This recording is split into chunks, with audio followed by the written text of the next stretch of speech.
With students returning back to school in the next couple of weeks, Local 3's Brianna McLean is in the studio with back to school safety for this Aspirus Medical Monday. Brianna? Going back to school means new school clothes, supplies, and all the other stuff your kids need to succeed. However, there are other ways to prepare your children for a new school year, especially when it comes to back to school health and safety. Joining me via video chat to talk more about this topic is Andy Tate, a physician assistant with Aspirus Health. Andy, what are some ways parents can help their children to be successful this school year?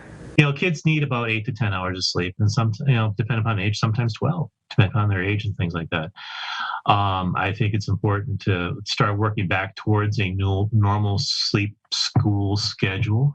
Talk about bedtimes and planning for your child to get good sleep, so that way they're prepared and ready to go to school at night. At their school day. I know kids don't function very well in the morning if they don't get enough sleep. So that's important. So breakfast in the morning is always a good thing too. Now, it doesn't have to be a formal breakfast where you have your eggs and your bacon and your pancakes and all works there too.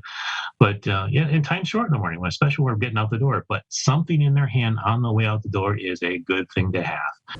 With some scary things going on in the world, especially within our own schools, how can parents help their children with their emotional and mental health?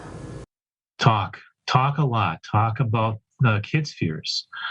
Explore your children's fears in regards to what they're feeling about school, what they've heard on the media and the news. Kids are amazingly connected with such a short news cycle. Talk about what they're experiencing in school, what the school has for plans for their safety, and just keep the conversation open. Talk about a safety plan. If something should happen at school, what is the parents and the child's safety plan to meet up or connect if they happen to be out of school because of an issue?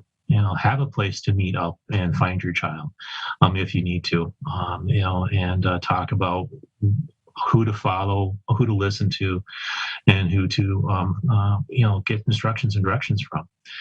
If you keep the communication between the parents and the children open and talk about their fears, it's possible. You'll make a good connection. Thank you, Andy, for joining me. To read more of his tips on back to school health and safety, find this story on our website, upmatters.com. In the studio, Brianna McLean, Local 3 News.